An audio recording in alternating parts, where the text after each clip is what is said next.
Silakan duduk Bapak Ibu, Saudara yang dikasihi oleh Tuhan. Shalom semuanya, selamat sore.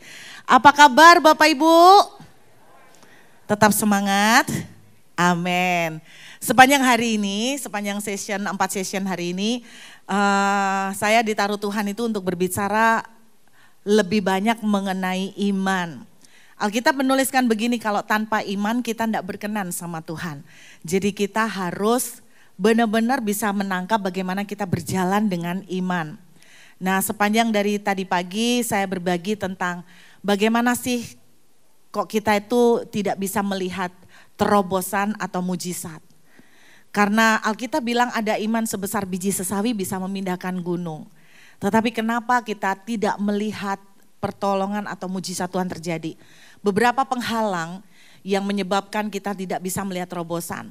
Dalam session pertama saya berbicara mengenai sepakat dengan Tuhan. Dalam session yang kedua saya berbicara tentang mengeluh. Dan session yang ketiga kali ini saya mau menunjukkan kepada Bapak Ibu juga penghalang-penghalang yang lain yang membuat banyak orang gini nggak melihat miracle itu terjadi dalam kehidupannya. Beberapa anak-anak rohani saya kadang-kadang nyeletuk begini, kalau lihat Cece ini kok enak melulu ya. Yang dilihat enaknya melulu, biasa kan, rumput tetangga selalu lebih hijau. Kok berdoa gampang banget dijawab, minta pertolongan kok pada akhirnya akhir ceritanya selalu luar biasa.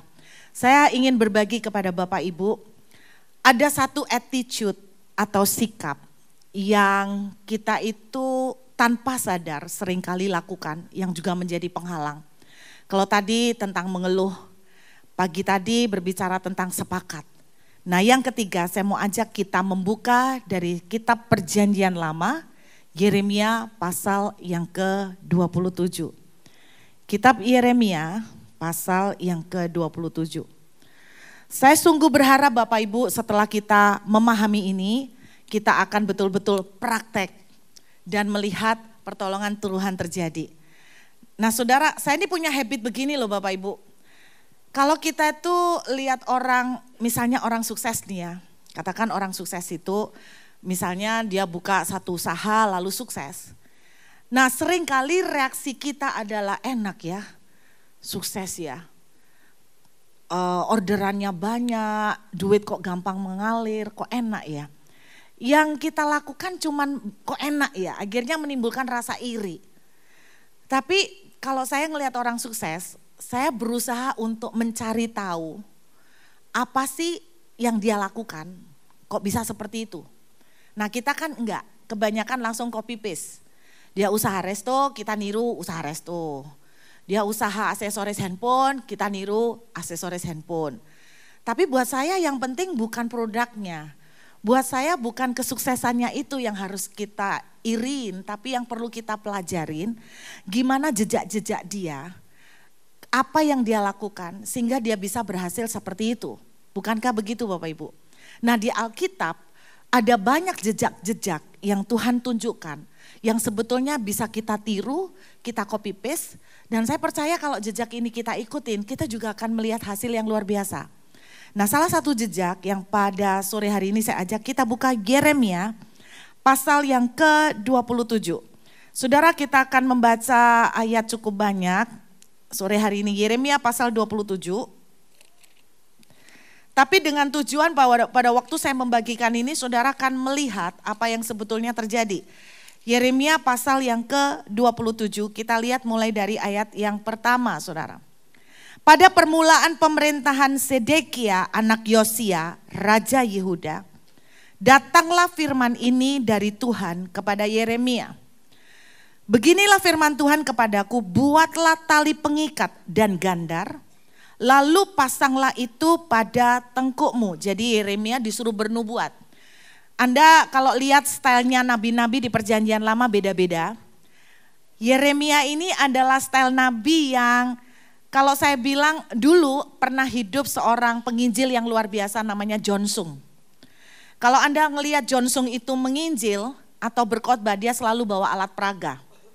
Dia bawa alat peraga. Satu kali dia berkhotbah tentang dosa. Lalu dia bawa satu karung isinya sampah. Dan beneran pada waktu di mimbar dia praktekkan bagaimana proses Yesus itu menyelamatkan kita dari dosa. Jadi pendeta ini selalu menginjil, selalu berkhotbah dengan memakai alat peraga.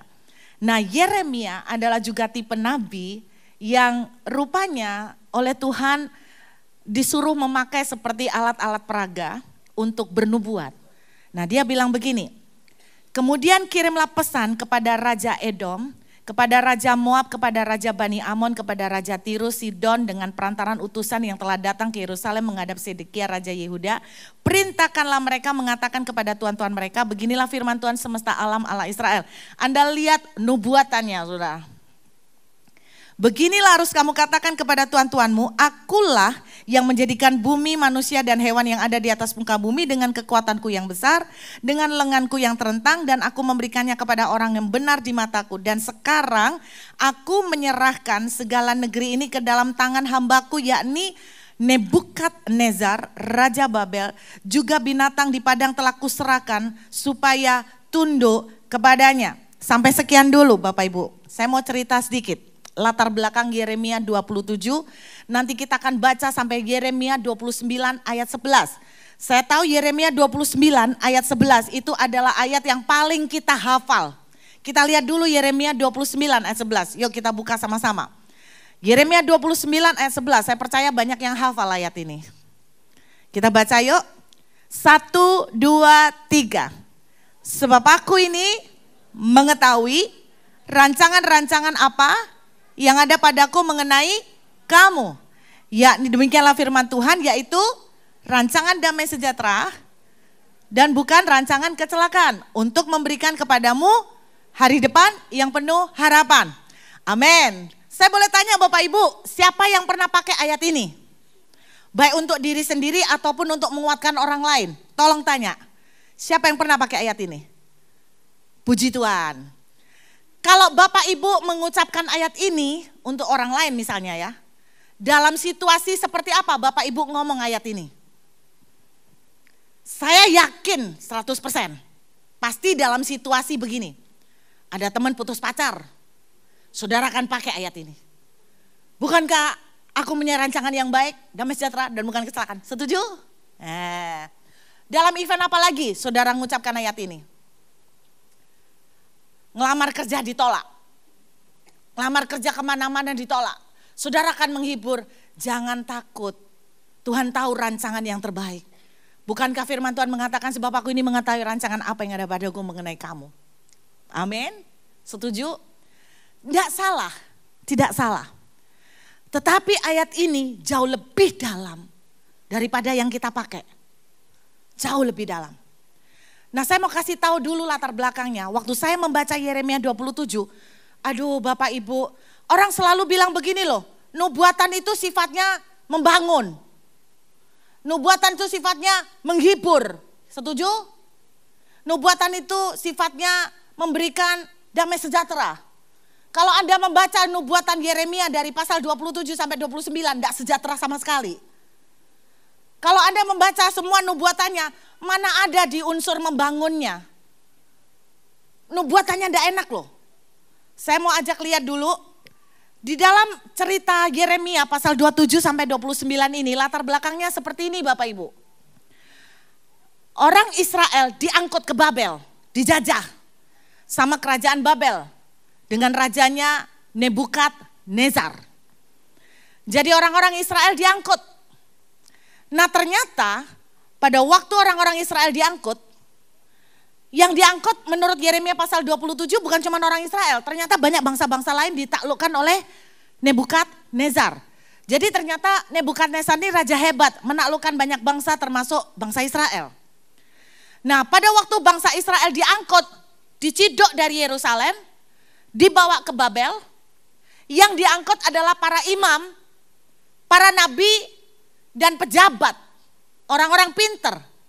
Disitulah saudara menemukan cerita di kitab Daniel. Ada cerita tentang Daniel di Goa Singa. Ada cerita tentang Sadram, Mesa, Abednego yang dibakar. Di situ ceritanya. Karena mereka ada diangkut di Babel. Nah, yang ditinggalkan di Yerusalem adalah orang-orang sederhana, para petani yang enggak terlalu yang enggak terlalu berguna untuk pembangunan Babel. Yang diangkut yang pinter-pinter. Nah, yang ditinggalkan termasuk Nabi Yeremia. Jadi Nabi Yeremia tinggal di Yerusalem, orang-orang Israel yang pinter-pinter udah diangkut ke Babel. Gitu ceritanya. Kenapa ditinggal? Karena Nabi Yeremia adalah petani, Bapak Ibu. Petani ditinggal supaya mengelola Yerusalem. Babel tinggal mengambil. Bangsa jajahan kan? Jadi bangsa jajahannya diambil, diperes nih ceritanya. Nah, itulah kisahnya. Jadi kemudian Nabi Yeremia menulis surat di Yerusalem. Ditujukan ke saudara-saudaranya sesama bangsa di Babel. Ini latar belakang Yeremia pasal 27. Ternyata bukan cuma untuk orang Israel, ternyata Nabi Yeremia juga menuliskan surat buat bangsa-bangsa yang semuanya senasib. Ditaklukkan oleh kerajaan Babel di bawah kepemimpinan Nebukadnezar. Saya percaya kita semua tidak ada yang mengalami tahun 45 ya, atau ada enggak ya? Kalau 45 berarti berapa tahun, Pak? Berapa? Matematika saya kurang pintar. Dari 45 ke 2023 berapa tahun? Berapa? Oh iya ya, kan kita perayaan kemerdekaan. Ya ampun. 78 tahun berarti masih ada lah harusnya. Masih ada. Berarti Anda bayangkan kalau zaman penjajahan. Gak ada orang ceritanya di masa penjajahan itu happy. Gak ada orang ceritanya di masa penjajahan itu suka. Ya, mereka di Babel itu dipaksa untuk menyembah Allahnya orang Babel. Tapi Alkitab menceritakan yang keren-keren. Alkitab kebetulan menceritakan tentang Daniel di gua singa selamat. Kemudian Sadra, Mesa, Abednego selamat dari perapian. Berarti kan ada orang-orang lain yang juga mungkin terancam dengan ancaman yang sama, betul enggak? Tapi Alkitab mungkin tidak menceritakan, atau mungkin orang-orang yang lain tidak masuk ke gua singa dan tidak dibakar karena mereka berubah iman. Daripada mereka dianiaya, mereka memilih meninggalkan iman mereka kepada Tuhan Israel. Lalu mereka ikut Dewa Babel. Bisa nangkep Bapak Ibu? Jadi kondisi di negara buangan itu sangat sulit. Sangat tidak enak, sangat tertekan. Nah, saya mau tanya sama Bapak Ibu, ada nggak di antara saudara sore hari ini nih, walaupun saudara bukan dijajah, tapi saudara hari ini ada di dalam situasi yang tidak enak. Mungkin bos yang pelit, tidak enak toh. Pekerjaan yang memberatkan. Rekan-rekan pekerjaan di kantor yang jahat. Mungkin mertua yang sadis. Mungkin. Yang cerewet, yang minta ampun. Atau suami yang kayak beton. Susah, sudah kaku, pelit. Nah, mungkin, enggak usah angkat tangan. Mungkin Anda sedang seperti orang yang punya duri dalam daging karena punya istri yang cerewetnya enggak ketulungan. Kalau boleh retur. Cuman kan enggak boleh. Kadang-kadang suami saya bercanda. Tapi saya tahu dia cinta banget. Dia setia. Kenapa saya bilang begitu? Karena pernah digoda, beneran. Tiba-tiba di Facebook dia dikontak sama teman SMP. Masalahnya orang ini ngontak, suaminya lagi pergi keluar kota. Rupanya dia lagi ndak happy. Dia ngontak suami saya, gimana kabarnya? Sekonyong-konyong dia kirimin foto bugil. Serius. Bapak, ada yang pernah dikirim foto bugil?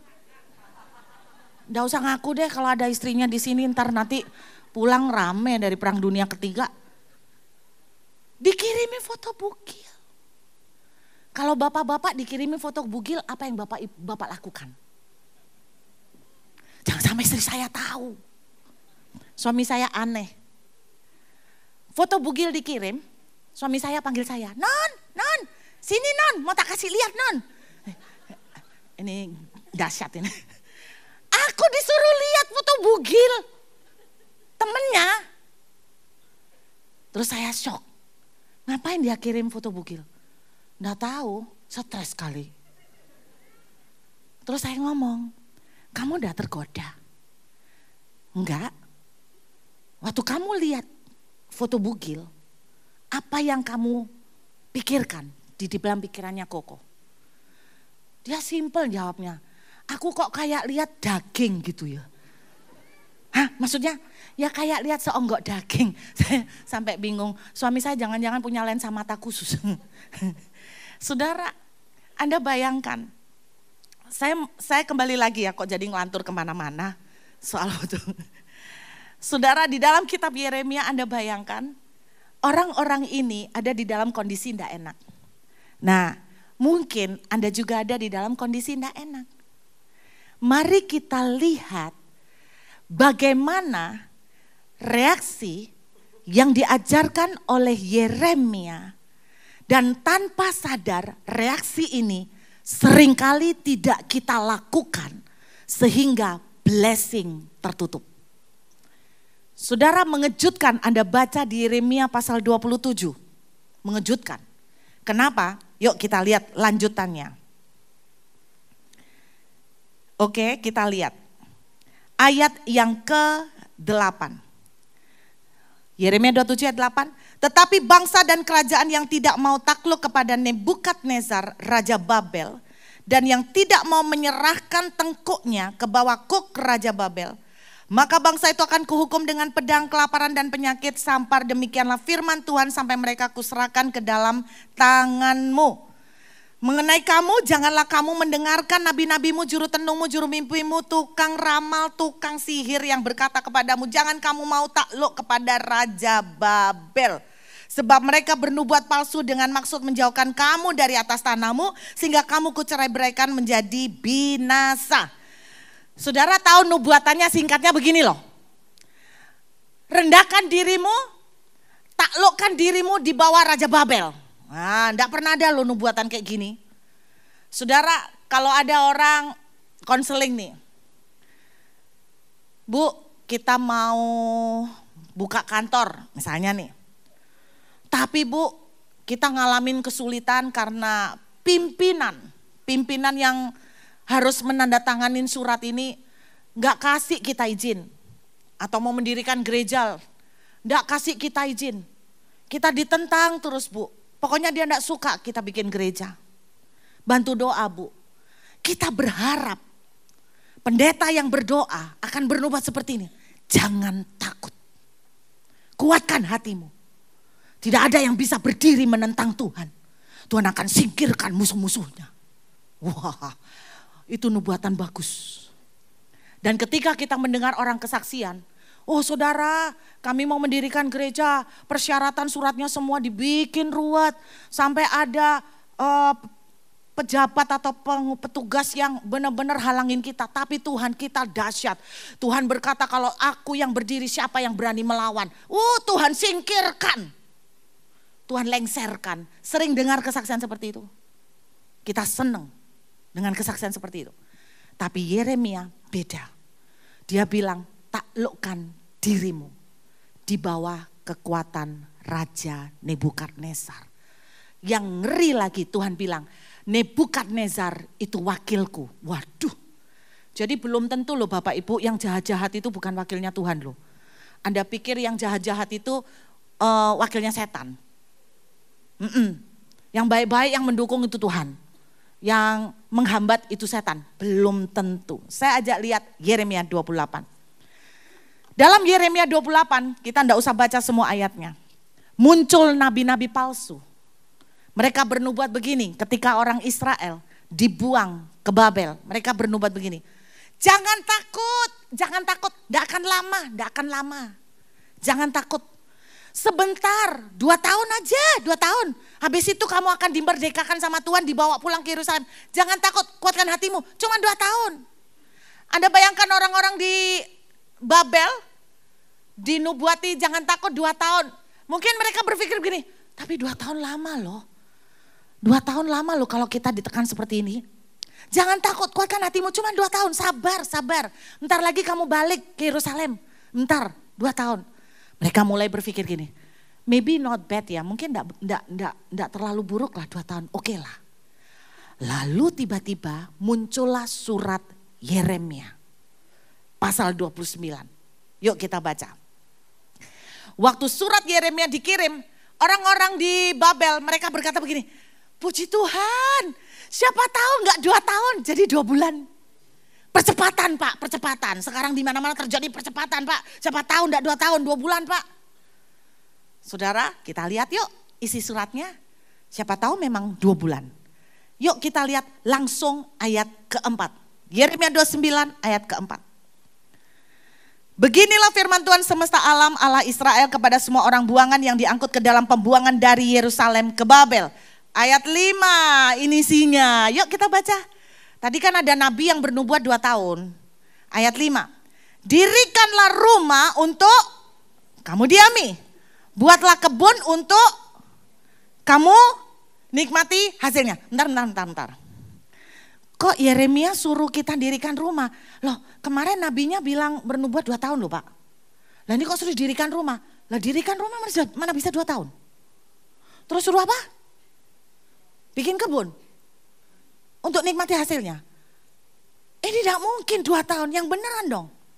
Bapak Ibu, Anda bayangkan dalam dunia profetik nih. Kalau jemaat datang, minta doa sama saya. Terus dia cerita begini. Bu Ruth, saya baru putus pacar. Bantu saya doa. Terus saya bilang begini. Jangan takut, kuatkan hatimu. Engkau masih akan jomblo. Lama. Jadi kuatkan dirimu sebagai single. Jadilah single yang happy. Saya yakin Anda akan bilang, nabi palsu. Sesat. Saudara kan bilang begini Bu, saya dianiaya sama mertua Bu, aduh cerewet setengah mati. Terus Anda datang minta doa, pendetanya berdoa begini, jangan takut Tuhan akan membungkamkan mulut-mulut singa. Haleluya, yes puji Tuhan, Tuhan baik, Tuhan tidak pernah membiarkan anaknya terus menangis. Lalu saya datang kepada saudara dan saya berdoa begini, kuatkan hatimu sebab untuk umur panjang mertuamu akan hidup. Jadi kamu harus belajar untuk dengan rendah hati menerima. Palsu ini. Salah nubuatannya, masa nubuatan kayak gini modelnya. Lo katanya kan harus membangun Bu, ini mah ibu tidak membangun, ibu menjatuhkan. Nubuatan menghibur, apanya terhibur? Ibu benar-benar bikin susah. Anda lihat, Yeremia ngomong apa? Dirikan rumah, terus bikin kebun. Nih, ayat berikutnya serem. Ayat berikutnya, nih lihat. Apa saudara ayat berikutnya? Ambillah istri untuk anak laki-laki dan perempuan, ambilkan istri bagi anakmu laki-laki dan carikan suami bagi anakmu perempuan supaya mereka melahirkan anak laki-laki dan perempuan agar di sana kamu bertambah banyak dan jangan berkurang. Hah? Suruh beranak cucu. 3 generasi, yang beneran Bu, ini di negara jajahan. Suruh beranak cucu. Tuhan, katanya 2 tahun.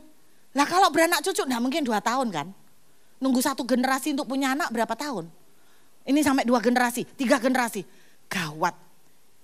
Lagi-lagi, suratnya ini tambah lama tambah tidak nyenengkan. Tambah menjengkelkan. Lihat, ayat 7.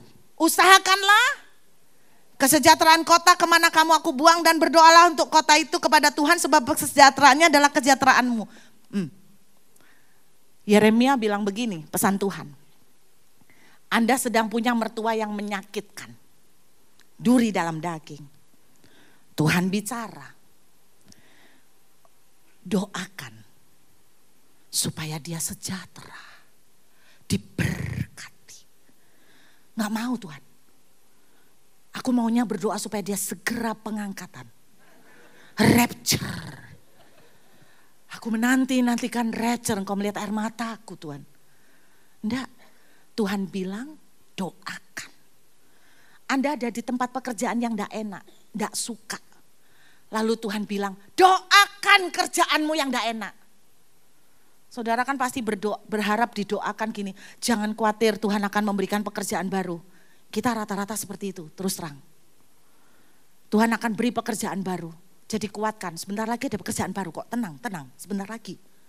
Tapi nubuatan Yeremia, usahakan kesejahteraan, layani, berproduktiflah terbaik. Itu yang didoakan sama Yeremia. Nah ayat 8. Ayat 8-9 Tuhan lagi-lagi mengingatkan sama. Jangan kamu diperdayakan nabi-nabi yang berbuat palsu. Ayat 10. Nah akhirnya Yeremia buka kartu. Ayat 10 bilang apa? Sebab beginilah firman Tuhan, apabila telah genap 70 tahun bagi Babel, barulah aku memperhatikan kamu, aku akan menepati janjiku itu kepadamu. Saudara, akhirnya Yeremia terus terang, Pak bukan 2 tahun Pak. Berapa? 70 Pak. Anda bayangkan kalau ada orang kepengen punya anak nih, doa, pasti harapannya jawabannya gini, jangan takut Tuhan membuka rahimmu, Tuhan menjamah kau akan hamil. Lalu saudara datang sama saya, jangan takut, terimalah, sebab sampai 70 tahun lagi engkau belum hamil. Nanti enggak tahu setelah 70 tahun mungkin kau jadi Sarah kali ya, enggak tahu lagi. Tapi sama 70 tahun syukuri. Enggak ada yang suka loh. Tapi ini faktanya. Yeremia bilang sampai 70 tahun. Artinya apa? Ini yang Yeremia ajarkan. Ketika engkau ada di dalam keadaan yang tidak enak. Pekerjaan, kondisi rumah tangga, orang-orang tertentu yang menyakitkan. Yang Tuhan ajarkan, belajarlah tetap melakukan yang terbaik di sikon yang tidak enak. Saya ulangin, engkau ada di pekerjaan yang tidak suka, berdoa dan Tuhan katakan begini, kerjakan terbaik di kantormu yang kau tidak suka. Bosmu pelit, bekerjalah terbaik, produktif, buat yang terbaik kepada bosmu yang menjengkelkan. Maka ayat 11 baru muncul, lihat ayat 11. Sebab aku mengetahui rancangan yang ada padaku mengenai kamu. Jadi background dari ayat ini bukan menghibur diri Bapak Ibu. Seakan-akan ada pintu yang tertutup, seakan-akan ada keadaan yang tidak enak kita menghibur diri. Enggak, Tuhan ngajarin kita di tengah keadaan yang kita tidak suka, kita disuruh melakukan yang terbaik. Berdoa, berproduksi, bekerja terbaik, melayani mertua yang terbaik. Di dalam pekerjaan yang menekan, bosnya menjengkelkan, layani terbaik, berikan performan yang terbaik. Itu kata Yeremia. Maka ayat 12 kita lihat. Ayat 12. Dan apabila, lihat ayat 12. Dan apabila kamu berseru dan datang untuk berdoa kepadaku, maka aku akan mendengarkan. Jadi Anda ngerti enggak kenapa doa saudara tidak dijawab? Karena Anda gerutu aja soal mertua. Kenapa doa kita enggak dijawab? Kenapa mujizat belum terjadi? Karena Anda ngomel melulu soal kerjaan. Kenapa keadaan kita belum tertolong? Karena Anda selalu mengeluh dan selalu rebel, berontak dengan keadaan yang saudara sedang alami yang tidak enak. Tapi Yeremia mengajarin satu sikap, hadapin dulu, kalau bahasa saya tuh gini, rangkul penderitaan itu dengan syukur dan ikhlas. Setelah engkau syukur dan ikhlas legowo, maka Tuhan berkata begini, kalau kamu berseru, aku akan menjawab. Kalau kamu berdoa kepadaku, aku akan mendengarkan. Ayat 13, kamu mencari aku, kamu akan menemukan. Dan apabila kamu menanyakan aku dengan segenap hati, aku akan memberikan kamu menemukan aku. Dan aku akan mengumpulkan kamu dari antara segala bangsa, segala tempat kemana kamu kucerai beraikan. Demikianlah firman Tuhan, aku akan mengembalikan kamu ke tempat yang dari mana aku telah membuang kamu. Saudara mau melihat mujizat? Bereaksi dengan benar. Bagaimana Bu? Di tengah keadaan yang Anda tidak suka, di mana Tuhan belum menjawab doa. Ikhlas, syukuri, terima, rangkul penderitaan, layani bos yang jahat, bekerja terbaik. Maka Tuhan janji, aku akan memulihkan kamu. Jadi istilahnya legowo dulu, baru berkat terbuka. Ikhlas dulu, mujizat terjadi. Amin. Saudara, Anda lihat kisah Yusuf. Dia harus menjalani dibuang, jadi budak, masuk penjara. Kalau Anda lihat, seandainya Yusuf menolak untuk dipenjara, seandainya Yusuf menolak untuk difitnah, seandainya Yusuf melawan dan kemudian dia lari, dia akan kehilangan kesempatan untuk jadi tangan kanan Firaun. Jadi benar kata Yeremia, Nebukadnezar itu wakil Tuhan. Bapak Ibu percaya kadang-kadang Tuhan itu mau bawa kita ke pintu yang bagus, tapi dengan cara pintu yang lain yang kita suka ditutup. Kadang-kadang Tuhan paksa kita untuk bawa ke sumur. Karena sumur itu akan membawa kita ke promosi. Tuhan paksa saudara. Dapat bos yang jahat. Karena Anda tidak pernah tahu. Bos yang jahat seperti Nebukadnezar juga ternyata wakil Tuhan untuk menyiapkan saudara ke tempat promosi. Prison, penjara menjadi tempat promosi bagi Yusuf. Saya berdoa sore hari ini kalau ada di antara saudara sedang menghadapi tekanan, belajar ikhlas. Dan ketika Anda ikhlas, Anda akan melihat Tuhan menjawab, Anda mencari Dia ditemukan, Anda berseru Tuhan mendengarkan. Saya boleh mengundang pemain musik kembali. Saya berdoa bersyukur Bapak Ibu, bersyukur. Bersyukur dulu, rangkul dulu, rangkul dulu. Kalau kita ikhlas, legowo, Anda akan melihat tangan Tuhan memulihkan. Bersyukur untuk bos yang menjengkelkan, bersyukur untuk perlakuan yang tidak adil, bersyukur untuk orang-orang jahat di sekeliling saudara. Percayalah bahwa jangan tengking mereka. Kalau waktunya minggat, minggat saudara. Jangan tengking mereka. Beri saya kekuatan Tuhan untuk merangkul penderitaan dengan ikhlas. Beri saya kekuatan untuk bersyukur. Beri saya kekuatan. Amin. Saudara, saya ada di Perth. Saya sering cerita, sampai hari ini saya belum menikmati banget. Karena saya ini orang mall. Suka ke mall. Di Perth jam 5 mall tutup. Saya sering ingat. Jam 5, cepetan pulang. Kita mallnya mau tutup. Setiap kali ngomong begitu, saya teringat. Di Surabaya jam 5 baru mau keluar. Di Perth jam 5 mau pulang. Saya baru ngerti Netflix dan drakor itu di Perth. Anda tidak pernah ngerti, banyak tangisan kadang muncul di hati saya. Tapi saudara, pada waktu Tuhan mengajari tentang kitab Yeremia, saya bilang begini, Tuhan, kalau memang Tuhan masih mau saya tinggal di Perth dan menikmati semua, beri saya kekuatan untuk mensyukuri dan belajar menikmati ketidaksukaan. Di tengah-tengah itu kadang Tuhan memberikan penghiburan loh Bapak Ibu. Saya baru dapat penghiburan kemarin, saya sampai masukin di Instagram. Bukan pamer, tapi saya tuh senang dihiburkan Tuhan. Salah satu penghiburan yang Tuhan kasih itu adalah soal naik pesawat. Saya tuh kepengen naik business class. Mohon maaf ya Cooper ya. Saya tuh sering ngelewati kelas bisnis, numpang lewat.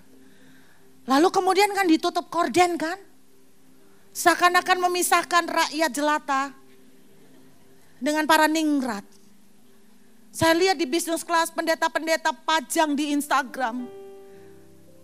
Pajang, aduh enak ya, longgar banget, muat, tidurnya enak, gak usah ditekuk-tekuk, aduh enak banget. Tapi saya mau kasih tahu buat Bapak Ibu, saya belajar untuk bersyukur. Menikmati waktu di Perth. Saya terakhir ini belajar banget menikmati. Tuhan kasih kado loh. Saya enggak naik business class. Tapi saya langsung dijemput ke Jakarta. Menggunakan private jet. Pesawat pribadi. Enggak pernah. Tapi orang kampungnya tetap kelihatan. Saya dengan polos tanya sama yang ngundang, Pak, jadi besok saya ke airport yang mana? Karena saya bingung, private jet airportnya di mana? Ya Juanda, Bu. Oh, gate berapa, Pak? Terminal domestik ya? Iya, terminal domestik. Gate berapa, Pak? Bu, nanti orang saya yang akan ngatur. Jadi saya ke Juanda. Yang jemput pakai vest private jet crew. Bu, nemenin saya tuh gini, mari silakan Bu, mari.